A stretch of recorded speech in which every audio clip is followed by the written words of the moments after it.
Hello everyone, આજે ફરીથી હું એક મારી નવી રેસીપી લઈને તમારી સાથે આવી ગઈ છું। તો આજે આપણે બનાવીશું મુઠિયા।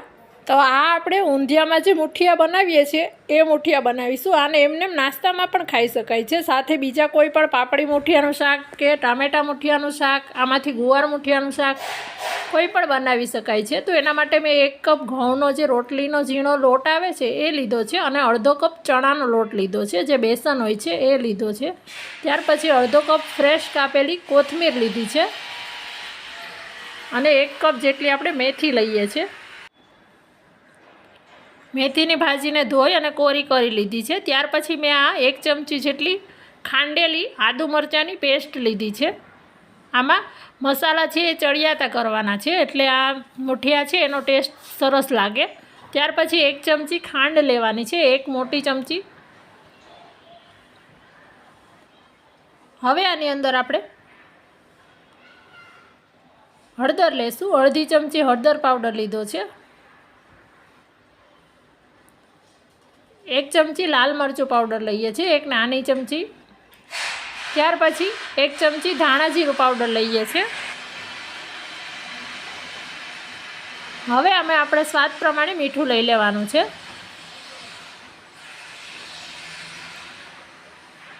ત્યાર પછી આની અંદર આપણે મોણ માટે તેલ લેવાનું છે, તો 1 ટેબલસ્પૂન જેટલું આપણે તેલ લઈએ છીએ।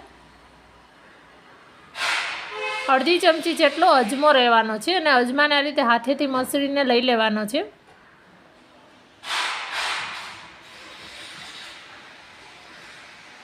અજમો લેવાથી આનો સ્વાદ પણ સરસ આવશે અને પચવામાં પણ હળવા થઈ જશે। હવે આપણે 5 ચમચી જેટલો જે મીઠા સોડા આવે છે એ લીધો છે અને એને એક્ટિવેટ કરવા માટે આપણે એની ઉપર અડધા લીંબુનો રસ નીચોવીશું। તો સોડા છે એની ઉપર જ રસને નીચોવાનો છે। બીજું જે અડધું લીંબુનું ફાડું છે એ પણ આપણે લઈએ છીએ। ટોટલ આપણે 1 લીંબુનો આની અંદર રસ લઈએ છીએ। આમાં મસાલા આપણે ચડિયાતા કરીએ છીએ એટલે ખાટાશ ગળાશ બધું આગળ પડતું લેવાનું। હવે આપણે એક વખત આ લોટ અને મસાલો એમને કોરું બધું મિક્સ કરી લેવાનું છે। આ મુઠિયા એમને પણ નાસ્તામાં બહુ સરસ લાગે છે ચા સાથે।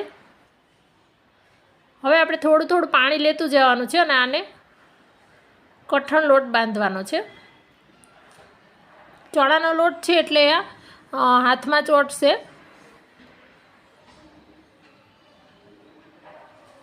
તો આપણો આ રીતેનો લોટ તૈયાર થઈ ગયો છે અને આપણે અત્યારે ચમચીથી આ રીતે કેળવી લઈએ છીએ, કારણ કે એક વખત બધું સરસ મિક્સ થઈ જાય એટલે તેલવાળો હાથ કરી અને મિક્સ કરી લેવાનો, કારણ કે ચણાના લોટના કારણે હાથમાં વધારે ચોંટશે। એટલે હવે આપણે તેલવાળો હાથ કરવાનો છે અને એમાંથી આપણે જે સાઇઝના મુઠિયા બનાવવા હોય એ સાઇઝના આપણે બોલ્સ બનાવી લઈએ છીએ। એને નાના નાના મુઠિયાના શેપમાં કરવા હોય તો એવા કરી શકો, લંબગોળ કરી શકો। અત્યારે હું આ રીતે ગોળ શેપના કરું છું।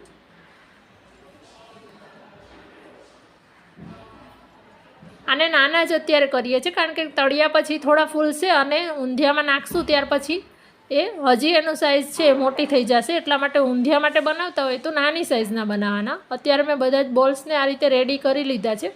આપણે એને હવે તળી લેશું।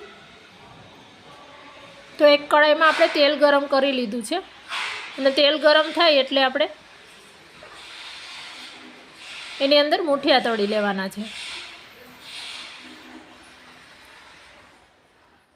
મીડિયમ ફ્લેમ પર આપણે એને તળવાના છે। એક વખત સરસ તેલ ગરમ થઈ જાય પછી બધા મુઠિયા એની અંદર મૂકી દેવાના છે અને મીડિયમ ફ્લેમ પર સરસ એને ગુલાબી ડાર્ક થાય ત્યાં એવા એને તળી લેવાના છે।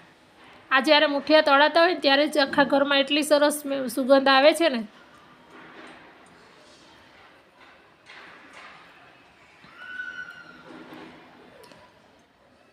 તો બધા જ મુઠિયાને આપણે તળી લેવાના છે। આ મુઠિયાને આપણે એક વખત બનાવી અને 15 થી 20 દિવસ સુધી સ્ટોર કરી શકીએ છીએ। એટલે શિયાળામાં, હજી શિયાળો ગયા નથી તો આને આપણે એક વખત બનાવી અને સ્ટોર કરી લઈએ તો 15 દિવસ સુધી, 20 દિવસ સુધી આને સરસ આપણે અલગ અલગ શાકમાં યુઝ કરી શકીએ છીએ। વિડીયો ગમ્યો હોય તો એક લાઈક જરૂરથી કરી દેજો અને મને તમારા રિવ્યૂઝ છે એ કોમેન્ટમાં લખવાનું ના ભૂલતા। અને ચેનલને હજી સુધી જો સબસ્ક્રાઈબ ના કરી હોય તો સબસ્ક્રાઈબ પણ કરી દેજો અને બાજુમાં જે બેલ આઇકોન છે એને પ્રેસ કરી દેજો કે જેથી નવા વિડીયોની નોટિફિકેશન તમને સૌથી પહેલાં મળી જાય। Thank you.